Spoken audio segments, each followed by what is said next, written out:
Eh bien, bonjour, bonjour à tous. Donc je m'appelle Caroline, je suis ravie d'être avec vous cet après-midi pour me présenter en quelques mots. J'ai commencé comme journaliste de données et aujourd'hui je fais de la visualisation de données chez DataVise. Alors pour rentrer un peu plus concrètement dans le vif du sujet, quand je dois expliquer ce qu'on fait chez DataVise, généralement je dis que DataVise on est spécialisé dans les interactions entre les humains et les données.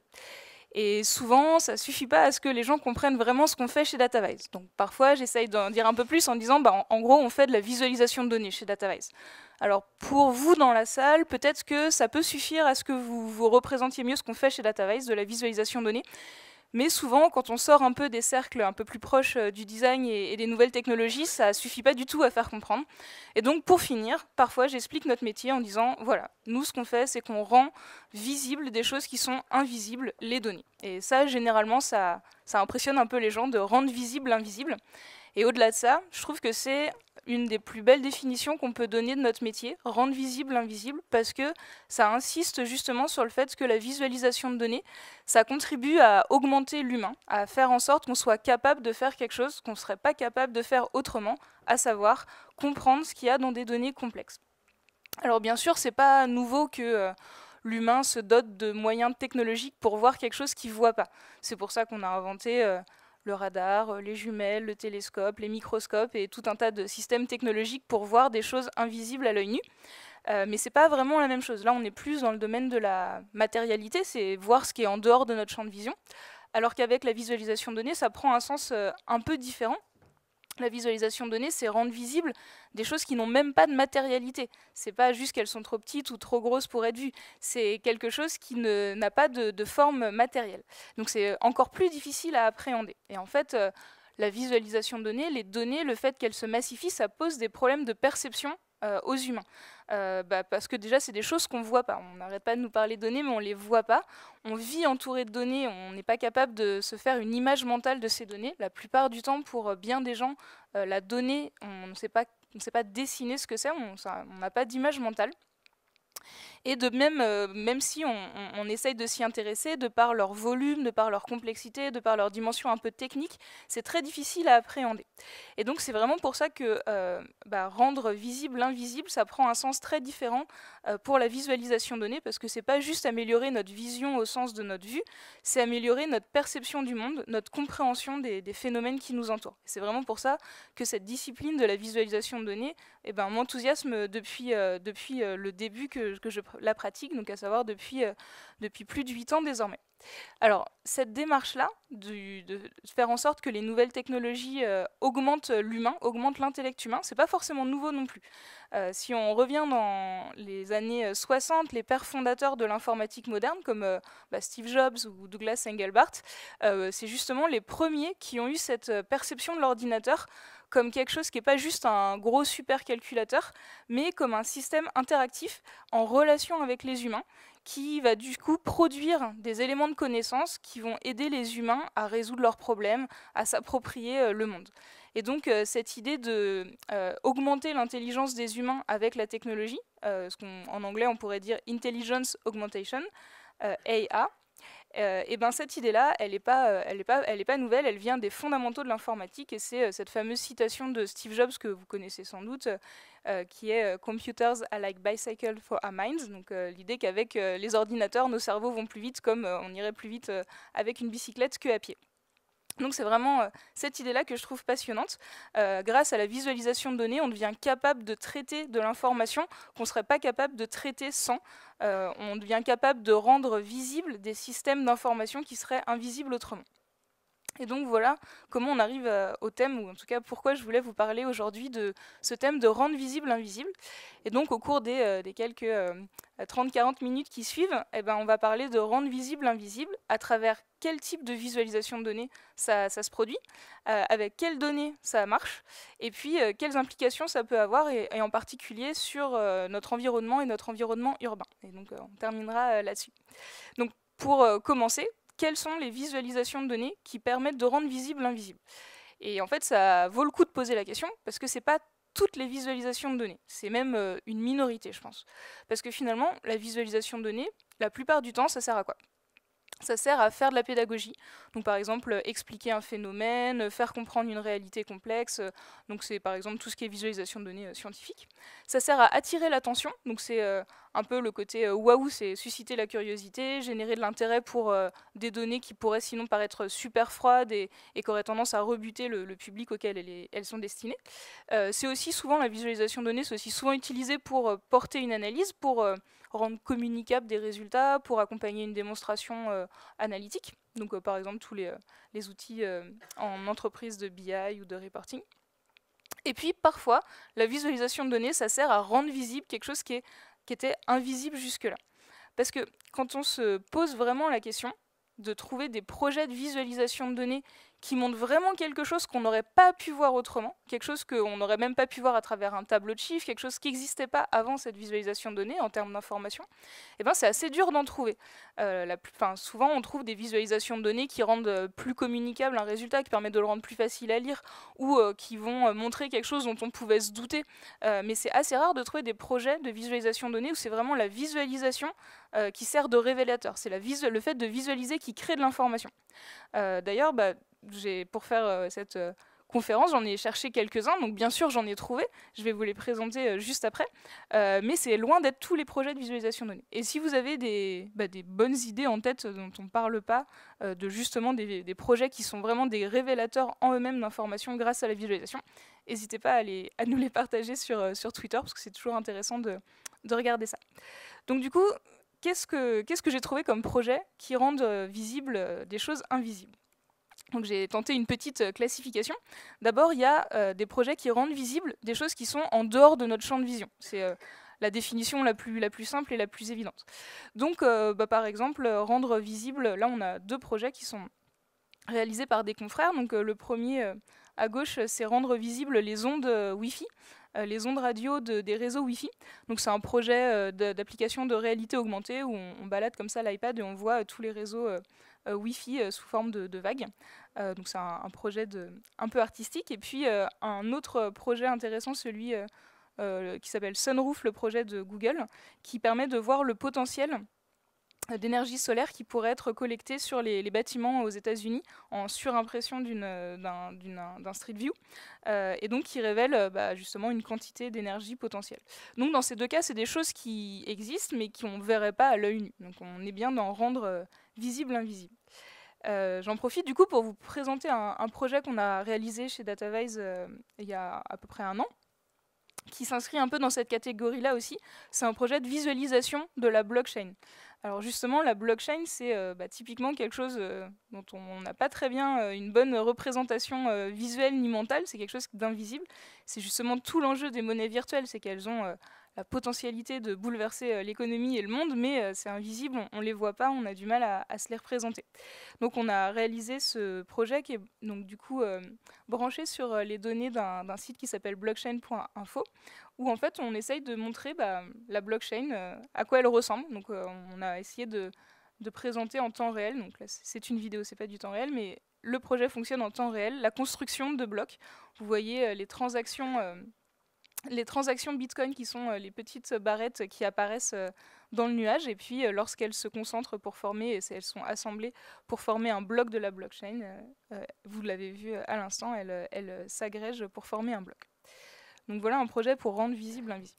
Une deuxième catégorie pour rendre visible l'invisible, c'est rendre visible des choses qui sont trop fines, trop ténues, trop micro pour être perceptibles lorsqu'elles sont prises individuellement, mais qui révèlent quelque chose lorsqu'on les prend dans leur ensemble. Donc c'est par exemple, regardons les données de Airbnb. Quand vous êtes sur le site de Airbnb, vous faites votre recherche, mais vous n'avez pas une vision de toutes les annonces sur une ville. Et donc justement, il y a une chercheuse qui s'appelle Murray Cox qui a réalisé un projet qui s'appelle Inside Airbnb, qui est un projet totalement indépendant de Airbnb, mais où elle a agrégé les informations sur plusieurs grandes villes de tous les logements Airbnb qui s'y trouvent, pour pouvoir donner une idée de combien de logements sont concernés, où sont les quartiers qui sont les plus touchés, est-ce que c'est plutôt des chambres ou des appartements, et en comparaison de l'offre éventuellement des hôtels, qu'est-ce que ça donne, etc. Donc là en fait c'est le fait d'agréger toutes les données qui va nous permettre de tirer de l'information qu'on ne verrait pas sinon. Ou c'est aussi, cette idée d'agrégation, c'est aussi ce qu'il y a derrière le quantified self. Alors je ne sais pas si vous connaissez ce mouvement du quantified self, c'est l'idée de collecter des données sur soi. Donc, typiquement, toutes les applications de running où on collecte des données sur ses courses à pied ou ses courses à vélo. Mais aussi, bien au-delà de ça, il y a des gens qui ont fait un véritable art de la découverte de soi en notant tous les repas qu'ils prennent, toutes les rencontres qu'ils font, tous les trajets, etc. Donc c'est par exemple le cas de Nicholas Felton, qui est un designer qui édite les Feltron Reports, qui sont, donc pendant plusieurs années, il a collecté plein de données sur sa vie personnelle et sur la vie de ses proches, qu'il rend visible tous les ans dans un rapport en visualisation de données. Et justement, l'enjeu du Quantified Self, c'est que des choses qui nous arrivent tous les jours, en fait, on ne s'en rend pas forcément compte des tendances qu'il y a derrière, et quand on commence à les regarder sur une année, agrégées, visualisées, on voit des choses qu'on ne verrait pas autrement. Et c'est pour ça que, par exemple, le Quantified Self, ça peut être utilisé dans le cas pour traiter certaines pathologies psychologiques, pour permettre aux patients de prendre du recul sur des attitudes ou des comportements. Donc là, on est dans l'idée de rendre visible par agrégation. Donc on a, pareil, j'en profite pour vous présenter un projet qui nous a permis de travailler spécifiquement là-dessus chez Datavise. Donc on a eu l'occasion de travailler avec l'acteur Outbrain, qui est un acteur du marketing en ligne qui propose des contenus sponsorisés. Donc le métier d'Outbrain, c'est de mettre en relation des annonceurs avec des gens qui vendent de l'emplacement pour des contenus sponsorisés. L'idée, c'était d'investiguer un petit peu plus quelles sont les tendances de consultation de contenus sponsorisés. Autrement dit, quand les gens cliquent sur un article sponsorisé qui parle de sport, qu'est-ce qu'ils étaient en train de lire avant? Ou les gens qui s'intéressent aux articles sur la santé, sur quoi ils sont le plus à même de cliquer comme contenu sponsorisé. Donc en fait, on avait un jeu de données qui nous permettait d'explorer sur une année tous les comportements de clics sur les clics sponsorisés. On savait qu'est-ce que les gens étaient en train de lire avant de cliquer sur le lien sponsorisé et sur quel type de lien ils ont cliqué. Et donc l'idée était de s'en servir pour investiguer, est-ce qu'il y a des tendances? Est-ce que par exemple les gens qui s'intéressent aux articles sur l'actualité internationale vont plutôt cliquer sur des contenus sponsorisés, des contenus sponsorisés pour des appareils photo, pour des voyages, ceci ou cela. Et donc en fait ça c'est des choses qu'on peut révéler en regardant des statistiques comme ça sur une longue période et sur un très grand volume de clics.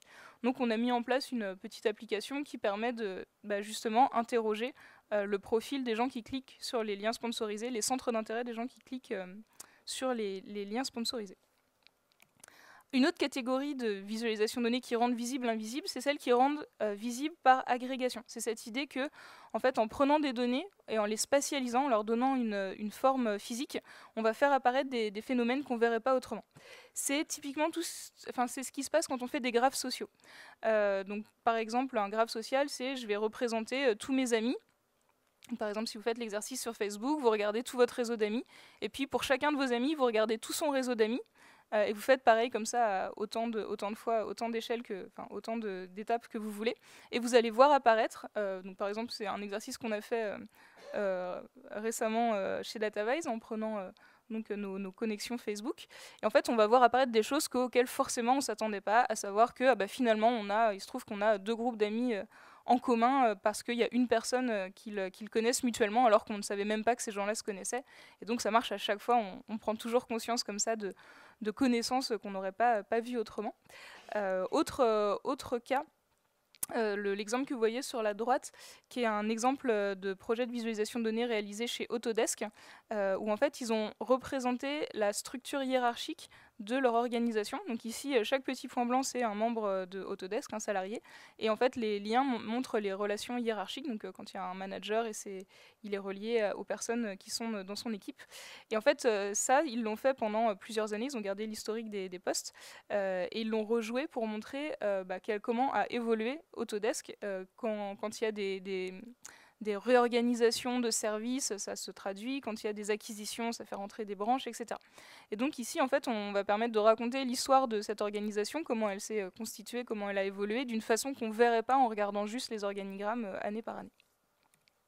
Et du coup, c'est un peu dans cette même idée qu'on a travaillé il y a plusieurs années sur un projet qui s'appelle Metropolitan.io chez Datavise. L'idée de Métropolitain, c'était d'aborder le réseau de transport parisien d'une façon différente que celle qu'on nous montre sur les cartes. Parce qu'on nous montre toujours des cartes du métro de Paris qui sont classiques, et on a l'habitude d'avoir la carte de Paris dans un référentiel géographique. Et en fait, là, l'idée, c'était de le mettre dans un référentiel temporel. Donc si je me place sur une station, en combien de temps j'atteins les stations qui sont autour, en moins de 10 minutes, quelles sont les stations que j'atteins, en moins de 20 minutes, en moins de 30 minutes, etc. Et du coup, d'utiliser comme ça un référentiel temporel, c'est un référentiel qui est plus pertinent quand je prends le métro, parce que quand je prends le métro, je m'en fiche un peu de la distance physique, ce qui m'importe, c'est le temps que je vais mettre pour aller d'une station à une autre. Et du coup, ça nous donne des cartes qui sont plus personnalisées et qui me montrent mieux l'accessibilité de la ville en fonction de là où je suis. Ça varie aussi en fonction des heures de la journée, parce que le soir, il y a un petit peu moins de métro, donc ça dilate l'espace-temps. Et donc, du coup, encore une fois, c'est le fait de spatialiser l'information d'une façon ou d'une autre qui nous montre de l'information différente. Un autre exemple, une autre catégorie de visualisation de données qui rendent visible l'invisible, c'est celles qui rendent visible des choses non pas qu'on ne peut pas voir, mais qu'on ne veut pas voir. Donc c'est un peu, certains projets vont être plutôt intéressants pour ça, parce qu'ils vont nous obliger à nous mettre sous les yeux des réalités et nous faire prendre conscience de réalités qui sont fortes et qui sont engagées. Donc par exemple, le projet Gun by Death de Périscopique, c'est un projet qui va montrer les années volées à cause des armes à feu aux États-Unis. Donc à chaque fois que quelqu'un meurt avant son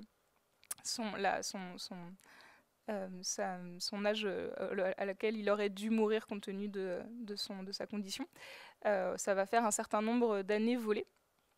Et du coup, en agrégeant ces années, on va pouvoir montrer le phénomène de façon beaucoup plus frappante.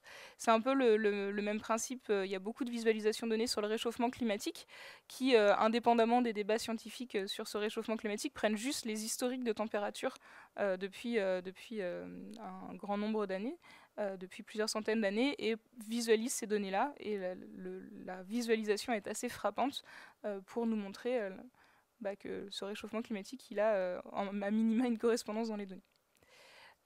Dans cette même idée, on a travaillé cette année chez DataVice autour d'un projet qui vise à visualiser le bruit. Alors, c'est pas aussi politiquement fort que les morts par arme à feu aux États-Unis ou le réchauffement climatique, mais c'est plutôt dans cette idée de quand on habite une ville comme Paris, il y a des tas de choix d'urbanisme auxquels on aimerait pouvoir plus s'intéresser.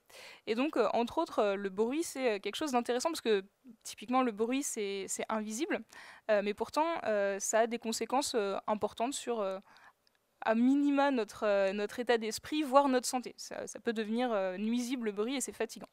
Donc du coup, ça c'est un peu un lieu commun de dire que le bruit c'est fatigant, mais pour autant c'est pas forcément une fatalité, et l'idée c'était de travailler sur essayer de mieux représenter le niveau sonore, où sont les lieux bruyants, quels types de lieux sont bruyants, est-ce que selon l'architecture, est-ce que selon les matériaux utilisés, il y a des lieux qui sont plus ou moins bruyants, et essayer de voir comment on peut arrêter de dire oui, une ville c'est bruyant, et essayer de voir comment on peut travailler là-dessus. Donc du coup, on a mis en place un petit dispositif, on a fait un petit projet cette année où on avait une petite application pour mesurer le niveau sonore, et on a commencé par travailler sur les lignes de métro pour voir lesquelles étaient plus bruyantes. Donc on s'est équipé d'un petit dispositif pour mesurer le volume sonore, et on a parcouru des lignes de métro de bout en bout. Donc par exemple la ligne 6, qu'on représente ensuite là sous forme d'une sinusoïdale, ce qui montre en fait depuis le début du trajet, où le début du trajet se trouve au centre, et puis on enroule pour faire tout un trajet. Et en fait là, la couleur, ça représente en fait la fatigue cumulée, parce qu'il faut savoir que on a un seuil de tolérance, l'oreille humaine a un seuil de tolérance dans la journée. Si on est exposé à plus de 30 minutes à 75 décibels, c'est considéré comme nocif pour notre santé. Et c'est cumulé tout au long de la journée. Donc en fait, on se dit, si on prend la ligne de métro du début jusqu'à la fin, où on en est de ce seuil. Donc plus on va vers le rouge, plus on s'approche de nos 30 minutes au-delà de 75 décibels. Alors ça, c'est la ligne 6 du réseau parisien, mais vous voyez que parfois on est sur des lignes qui sont beaucoup moins bruyantes, par exemple la ligne 5, beaucoup moins bruyante. Et là, typiquement, à chaque fois que vous voyez un petit agrégat un peu plus fort qui représente un bruit un peu plus fort, c'est par exemple toutes les ouvertures de portes. Les ouvertures de portes représentent pas mal de bruit, alors que la ligne en elle-même est plutôt silencieuse. Et après, on peut faire ça pour tout le réseau parisien, ligne par ligne, et comparer quelles sont les lignes les plus bruyantes, quelles sont les lignes qui nous exposent à la plus grande fatigue, et essayer du coup d'en tirer des conclusions sur voilà, est-ce que c'est les matériaux utilisés, la technologie, les métros sont pas tous sur la même technologie à Paris, etc. Et on a même cherché à aller plus loin, en essayant de rendre non seulement visible, mais aussi de pouvoir rendre entendable ce bruit parisien. Donc là, c'est un petit peu plus pour jouer sur cette matière première qu'on a collectée. En fait, on a recréé d'une mélodie à partir du bruit qu'on a enregistré. Donc nous, on a enregistré un espèce de brouhaha que l'oreille humaine ne perçoit pas très bien. Et en fait, néanmoins, ce brouhaha, c'est des fréquences sonores, c'est de l'intensité, qu'on a remappé de façon à pouvoir créer une mélodie. Donc voilà, donc c'est cette idée que le brouhaha, notre cerveau ne l'entend plus, il n'arrive plus à différencier des choses dedans parce qu'on le filtre. Mais par contre, quand on fait l'effort de le retraduire en données et des données de le retraduire en mélodie, on voit beaucoup plus de choses. Donc ouais, ce projet sur lequel on a un petit peu travaillé, une partie de l'équipe au long de cette année, on a essayé plusieurs modes de visualisation, essayé plusieurs modes de sonification. Donc voilà. Et enfin, pour conclure sur nos types de visualisation de données qui rendent visibles invisibles, la dernière catégorie, c'est celle qui rendent visibles les données sans forcément le vouloir. Et donc il y a cet exemple plutôt amusant, si on veut le voir du bon côté des choses, plutôt flippant si on veut aussi. Donc vous avez peut-être entendu parler de ce cas Strava, donc qui est une application qui permet de collecter des données sportives quand on court ou quand on fait du sport. Donc on collecte sur l'application, et donc ils ont publié il n'y a pas très longtemps une carte avec 3 milliards de points GPS d'utilisateurs, donc sous forme de données anonymisées. Donc c'est plusieurs millions d'utilisateurs de Strava. Et donc cette grande carte du monde qu'ils ont révélée avec les trajets de tous les gens qui enregistrent leurs données sur Strava, elle permettait de voir que dans certaines régions du monde qui étaient censées être vides de toute présence humaine, donc par exemple sur des terrains d'opérations militaires, il y avait des trajets Strava. Et donc en fait ça permettait de montrer la délimitation géographique des bases militaires. Donc c'est ce qui s'est avéré être confirmé, donc des bases militaires, et du coup les soldats qui couraient à l'intérieur de leur base, dans des lieux où normalement il était censé y avoir personne. Donc c'est un petit peu ennuyeux pour, pour la position des militaires. Donc voilà pour les types de visualisation de données qui rendent visible l'invisible. Et alors du coup, que retenir de tous ces projets ? Outre qu'ils sont tous passionnants, tous ces projets, en fait, je ne sais pas si vous vous en êtes rendu compte, mais à chaque fois, ça utilise un certain type de données. C'est des données qui sont super atomiques, très désagrégées, des données qui sont collectées à l'échelle la plus fine possible, et souvent, c'est des données personnelles anonymisées. Soit parce que c'est des données collectées volontairement par les utilisateurs, c'était le cas de Strava ou des projets du Quantified Self, ou alors c'est des données dérivées de l'activité en ligne des utilisateurs. Donc par exemple Airbnb, les tendances de recherche, tout ce qui est graphe social sur Facebook, etc. Et donc du coup, en conclusion de cette première partie, ce que j'ai un peu envie de dire, c'est notre capacité à rendre visible l'invisible. Ce qu'on voit, c'est qu'elle dépend de notre capacité à visualiser des données particulières, des données qui sont très très fines, très micro, très volumineuses, très granulaires et personnelles.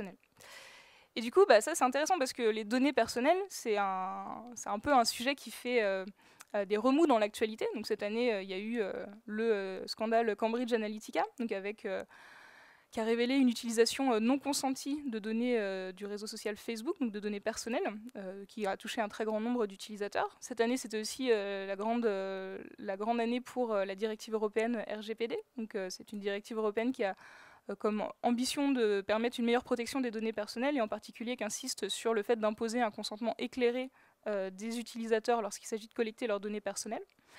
Et ça va avec une vague d'inquiétude et de défiance de plus en plus grande envers les grands acteurs du web et l'utilisation qu'ils font de données personnelles, mais aussi envers les pouvoirs publics.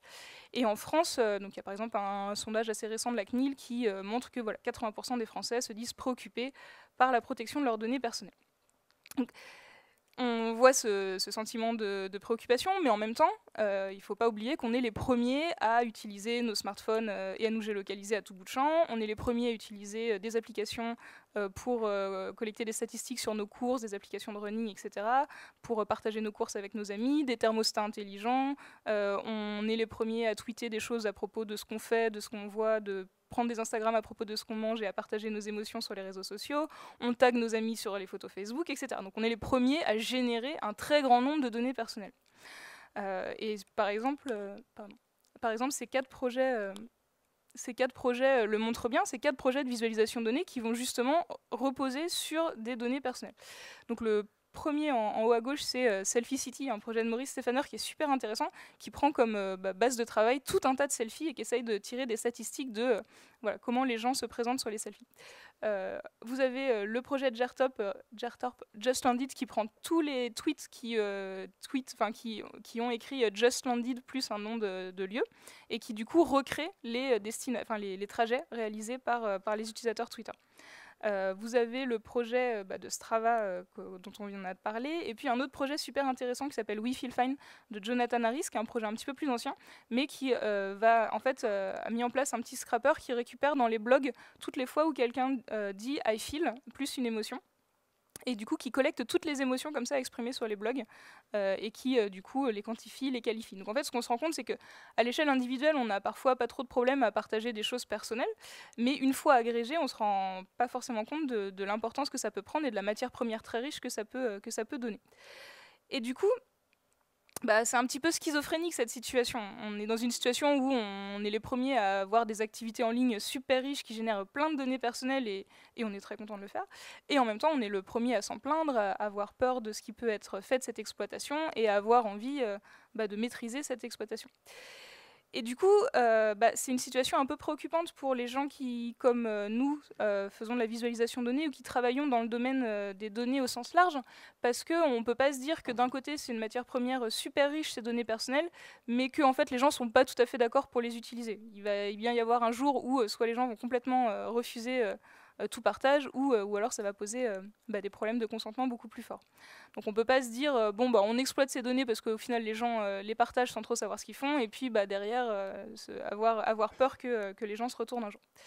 Et du coup, nous, quand on fait de la visualisation de données, c'est rare qu'on soit à l'origine de la collecte de données personnelles. C'est rarement notre métier de mettre en place des dispositifs de collecte de données personnelles. Néanmoins, je pense qu'on a un rôle très important à jouer, on ne peut pas se sortir de ce débat, parce que, mieux que personne, on connaît la façon dont ces données, ce qu'elles représentent pour les gens. Nous, on est spécialisés dans le fait de construire des dispositifs qui aident les gens à mieux s'approprier les données, à mieux les comprendre, à mieux les utiliser.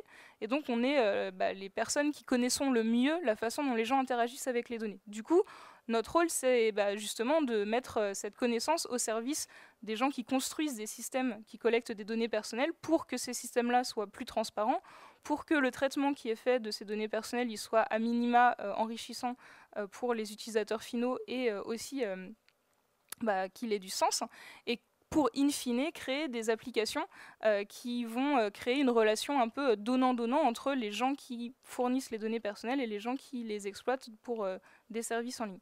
Du coup, ça nous place dans une position un petit peu incontournable pour essayer de mettre en place un système plus vertueux autour des données personnelles.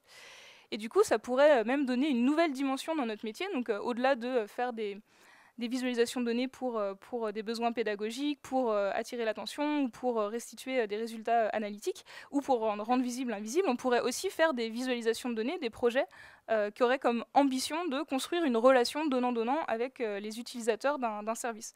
Donc du coup, ça pourrait donner une nouvelle corde à notre arc. On pourrait nous appeler pour dire voilà, j'ai besoin de faire un nouveau service en ligne qui collecte des données personnelles, aidez-moi à faire une interface dans laquelle les gens comprennent ce qui est fait de leurs données personnelles, pourquoi c'est intéressant, pourquoi on respecte les données personnelles, etc. Et du coup, il y a des projets qui commencent un petit peu à émerger et qui incarnent cette idée que la visualisation de données, elle peut servir à créer des relations donnant-donnant entre les utilisateurs qui fournissent les données et les services qui les exploitent. Donc, par exemple, un exemple assez marrant qui s'appelle Data Portrait, qui est un projet fait par Accurate. Data Portrait, c'est un projet qui a été fait pour TED 2017 à Vancouver, où en fait, plutôt que de demander aux participants à la conférence TED de renseigner leur âge, leur genre, leur métier et toutes les informations personnelles que les organisateurs de la conférence avaient besoin de collecter, en fait, ils ont fait ça de façon plus ludique, où lorsqu'on donne ces informations-là, en fait, ça génère un profil personnalisé en visualisation de données. Et derrière, ce profil-là, il est associé à chaque participant, il reçoit un badge qui contient ce profil, c'est associé au visuel sur ces tickets, etc. Donc du coup, on a transformé le fait de donner des données personnelles, juste comme ça, remplir un formulaire, en je crée une petite œuvre d'art qui va me représenter pendant toute la conférence.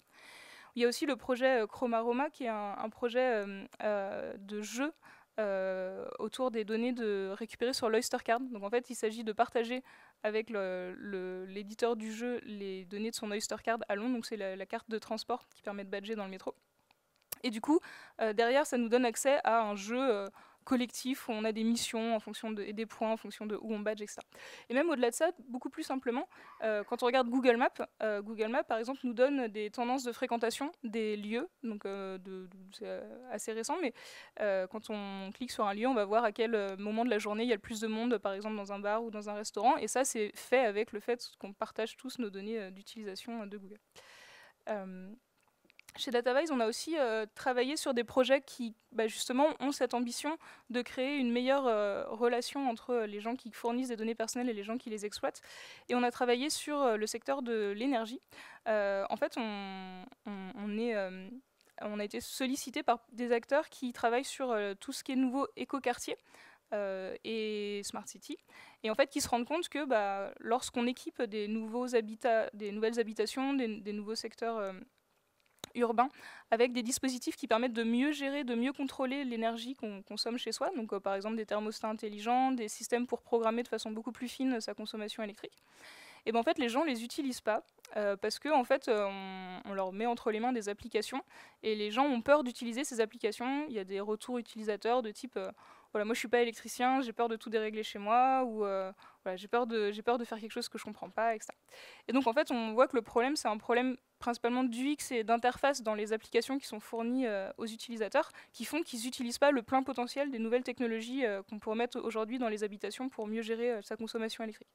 Donc on a réalisé un projet un peu prospectif autour de qu'est-ce que ça pourrait être une bonne application pour gérer chez soi, mieux gérer sa consommation électrique. Et on a travaillé sur tout un panel de leviers en design qui va de la gamification à tout ce qui est green nudge, donc tous les incitatifs comportementalistes non coercitifs. Donc par exemple, se comparer aux voisins qui peuvent avoir la même structure de ménage, se comparer avec une courbe de consommation idéale, donner des petits tips basés sur les économies sur la facture, etc.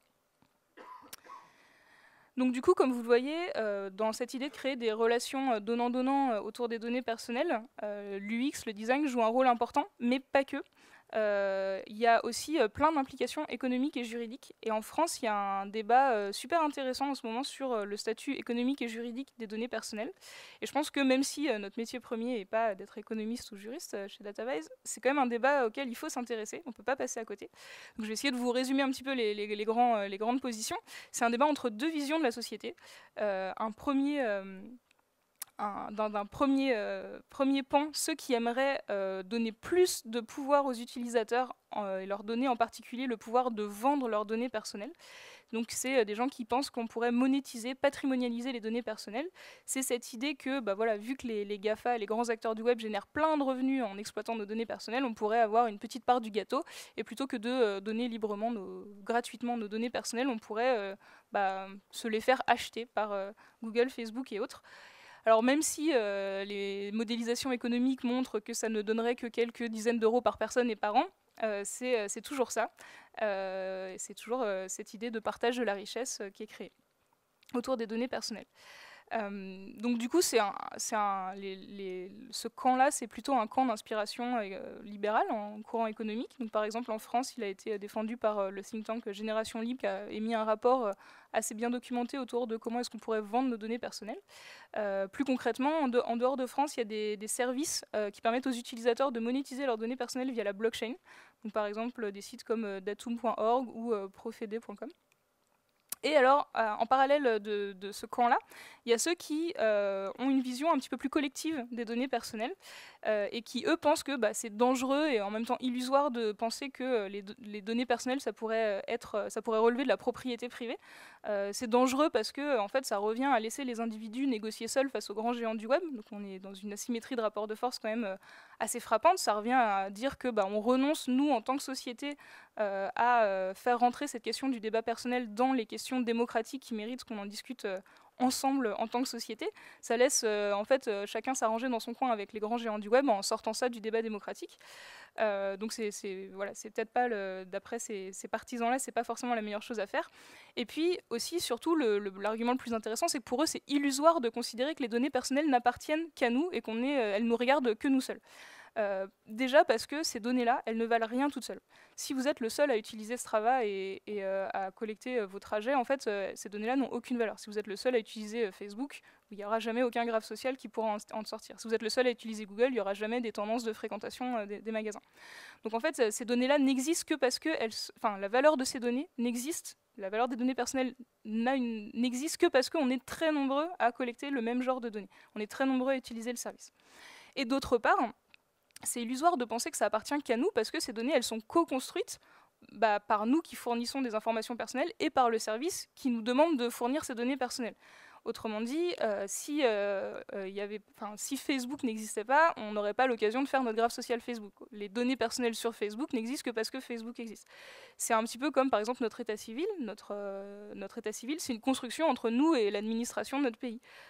Et donc du coup, toutes ces données, elles sont co-construites par les utilisateurs et par le service qui permet de fournir les données. C'est un petit peu comme si on voulait éviter toutes de donner nos données personnelles, on n'utiliserait pas de carte bleue, on ne paierait pas nos impôts, etc. Donc du coup, c'est un peu illusoire de penser que ces données-là, ça ne regarde que nous. Donc du coup, commercialiser ces données personnelles, c'est pas forcément une bonne idée parce que ça n'appartient pas qu'à nous. Du coup, ces partisans-là, c'est pas pour autant qu'ils ont envie de renoncer à toute idée de protection des droits des individus, protection de la vie privée. Mais plutôt, ils ont une approche juridique un petit peu différente. Ils considèrent que ces données personnelles, lorsqu'elles sont anonymisées, ça peut devenir une sorte de bien commun parce qu'elles peuvent avoir une utilité publique, par exemple pour la recherche, pour améliorer nos systèmes de transport, etc.